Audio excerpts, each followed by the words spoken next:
Have you ever finished eating and thought, I wasn't even hungry? Or felt like once you start eating something, it's hard to stop, even when you want to? Today, I want to talk about something we don't hear much about more anymore, but it shows up all the time: gluttony. And we're not talking about this in like a shame-filled or extreme way, but just in these everyday patterns that slowly add up. Because for most women, this isn't a lack of discipline. It's about habits, stress, emotions, and patterns that have been built over time. And we're going to look at what's really going on underneath, how to start recognizing it in your own life, and how to begin shifting in a way that actually feels doable. And at the end, I'm going to give some very practical tips that you guys can start using right away. And as you're listening, if you're thinking this is me, but you don't know how to actually make the changes, you don't have to. Just set up a free call with me and we can talk through what kind of support you need to help you the most. You can find how to set up that free call at my website and all the different resources I have in the description of this podcast. Hi friends, and welcome to the Healthy Beyond 40 show. I'm Michelle, mama of 4 and military wife, and I'm passionate about helping women get healthy from the inside out so they can feel better and live their best life. Do you feel like you're struggling to lose weight and get in shape? If you're ready to develop healthier habits, exercise consistently, and lose weight sustainably, then you're in the right place. I combine my expertise from my doctorate in physical therapy to my experience as a health coach, personal trainer, and yoga teacher to bring you actionable steps for a healthy lifestyle. No magic pill here, so lace up those shoes and get moving. So the idea for this podcast came as I have been reading this series of books to my kids, and they talk about the vices or patterns of sin that we have, and then what slashes that. And so these books are meant for kids. So it's The Dragon of Gluttony was the last one we just read. And so in this book, and it's coming from this very story-based way of talking about patterns of habits and sin in our life. So this dragon starts small, almost harmless. And over time, this dragon slowly gains power through comfort and through habits. So at first it feels like it's just a treat. I deserve this. One more won't matter. How many times have we said that to ourselves? But over time, it leads to this gluttony, this overconsumption of food, this letting something slowly take control, and it has more power over than you realize. And then you feel stuck and you have this regret. And so as we talk through this isn't about shame, because this feeling shame about this doesn't help us. It's about awareness. So gluttony isn't always just about food. It can be about comfort, the comfort food brings us. And it can also be about avoiding discomfort, right? So instead of feeling discomfort or doing something, we seek food for that comfort. So sometimes it's not just that you're eating too much, it's that food has become your go-to for how to fix things or how to feel better. And it can really grow in secrecy and justification. So, right, we justify our habits, we justify what we're doing, we avoid looking at them, and we say it's not that bad. And then things just, like a snowball going down a hill, things just pick up and get bigger after time. And so we can't make a change until we're actually honest with ourselves about what's happening. So we have to face it before we can change it. So if we're eating past when we're full, we need to face that. If we have constant snacking as a way to just keep ourselves busy, we have to face that. If we need something sweet every night, we have to face that. So you can't change that pattern if you're not willing to look at it. And a lot of times the root is something deeper. So this is different for everybody. So behind that overeating might be stress, it might be loneliness, boredom, exhaustion, just a lack of structure. So sometimes it's not like the food is the problem. There's like something under it that we need to face. And so we can have freedom when we start to face this versus when we keep avoiding it. And we have to do this from a place of, I can have compassion for why I do this, and I'm still going to take responsibility for it and work to change it. So it's really important that we have that compassion and kindness from ourselves because nothing gets better if we attack ourselves. Like today, one of my teenagers, he just tends to attack people or put them down when he doesn't like something. Like, oh, you're always a baby, you cry about that. Something like that. He is attacking that person. And let me tell you, it does not help that person change. So we can't do that for ourselves. So if we're going to attack ourselves, it's not going to put us in a place that makes us feel good and make us want to change. So we have to notice that self-talk that we're having, and it has to come from a place of compassion. And know that this doesn't go away overnight. For most people, it's slowly going to weaken as you pause, as you choose differently one time, maybe the next time you don't, maybe the next time you choose differently twice, as you build awareness. A lot of times it's not one big moment, it's not some quick fix. It's these small decisions and the strength that grows in you as you start to do this work. So some of us can find this hard because maybe we were taught to clean our plate.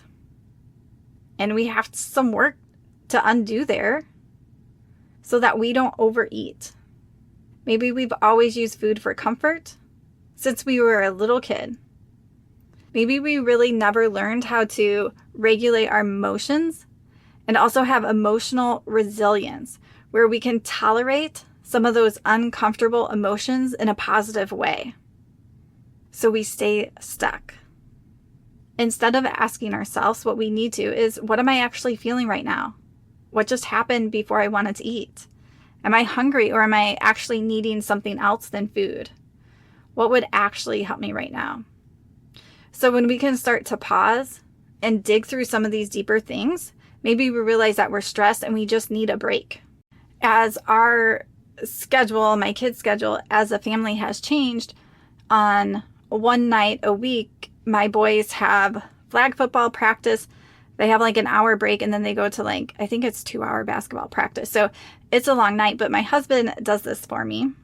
And this gives me a break I need. And I'm introverted, so I love having the house to myself. So before this, I would sort of take a break outside of the house to try to get away because I homeschool the kids. It's just a lot being with them all the time. But the last few weeks, I've had this Monday to myself, like a good chunk of hours, almost 4 hours. I get to stay in my house. I usually have one work call, and sometimes I do a little bit of work, but it has felt so good to have this break. So sometimes we need a break, or we have to do some problem solving to see, what do I really need? Maybe it's loneliness and you really need to find some connection. I struggle with that too, as being a military wife, and we've only been here for a year. It takes time, and it takes a lot of intention to build connection with people, because all the people around me have connection already. They've lived here and they have their friends. So I have to be intentional about that. Maybe it could be exhaustion and you need more rest, or an earlier bedtime. So as I've been talking, if you feel like you have tried everything and you still can't figure out why you keep going back to the same habits, that's exactly what I help women with. We sort of dig on the root, the deeper things going on, not just the food, not just a Band-Aid, not just a quick fix, but really looking at habits, patterns, stress, mindset, emotions. Because a lot of times, you really don't need more willpower. You actually need a plan that fits your life and can adjust with you. So if you guys need help doing this, set up that free call with me. It's about 25 minutes, and we just go over your goals, your struggles, see where you are, see if we're a fit for each other. It's a no pressure call, and I offer 10% off to military, to police, and those frontline workers. So just mention that on the call. Okay, so now I want to go into some practical tools. And as I'm doing this, you can't do them all. As I do coaching with people, we really figure out what they need first, right? I'm not going to start 4 different habits with somebody new. We're going to start with a couple habits and really narrow on what matters the most. So these are ideas, but I want you to think for yourself what you really need. What can you actually implement right now? What are you going to be successful with? Especially if you're doing this by yourself, I would only start with one thing at a time. And you have to keep that long range and goal. because it doesn't matter if you can do something for a few weeks, even a couple months. What can you do long term, and what is going to get you to that long-term goal? So number one is to pause before eating. This can be a really simple tool when you're so used to just eating and eating. Ask yourself, am I actually hungry? And you could do this throughout your meal to start to turn inside and notice your body cues. Notice what hungry feels like. Notice what really hungry feels like. Notice what content feels like. What getting 80% full feels like, and what full and too full feels like. Number two is remove mindless eating moments. So, for example, when you're scrolling on your phone, when you're standing, when you're doing something else, when you go to eat, majority of the time, sit down and eat intentionally. Chew your food. We all need to chew more than what we probably do, and that's the first step of digestion. Because it's easy to overeat when we are distracted. Next is make sure you're having enough protein and that you're eating a real meal, so that you're having some protein, you're having some fiber, you're having some healthy fats. So really look at what you're having, because, right, if we're not eating, protein and fiber really help to make us more full. And if we're not eating real food, which is more filling, then we're going to a lot more easily grab the sugar, grab those quick carbs, that stuff that isn't as healthy for us. And so with clients, this one varies a lot exactly what it is, but start to create some gentle boundaries for yourself. For example, like, I don't snack after dinner. I sit down when I eat. I don't eat straight from the bag of chips. I pull out my portion size. So these vary for everybody, what that thing is for them. But we need boundaries. We don't need a ton of boundaries, and we don't have to be super crazy strict. But usually if we are feeling like things are out of control, it means we need some boundaries for a time being. Another tip is address the real needs. So instead of just eating the food, really asking ourselves what we need. What would happen if I did a walk here instead? What would happen if I just stepped outside? What if I texted a friend? What if I took a break? Like, what is that real need that I need? And start playing around with that. Again, that one is very different for everybody, what that actual need might be. And then another one, if you're not aware, just watch for your comfort eating patterns. So maybe that is night eating. That seems to be a big one. Where the evening comes, like, it's sort of like this stress letdown, and you want that comfort of eating. Maybe that reward eating. Maybe that stress eating during the day. Whatever that is, notice what that pattern is and start to become aware of it. Because first you just need awareness.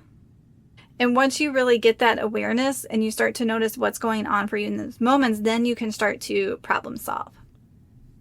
All right, so I hope this was a helpful episode for you guys today.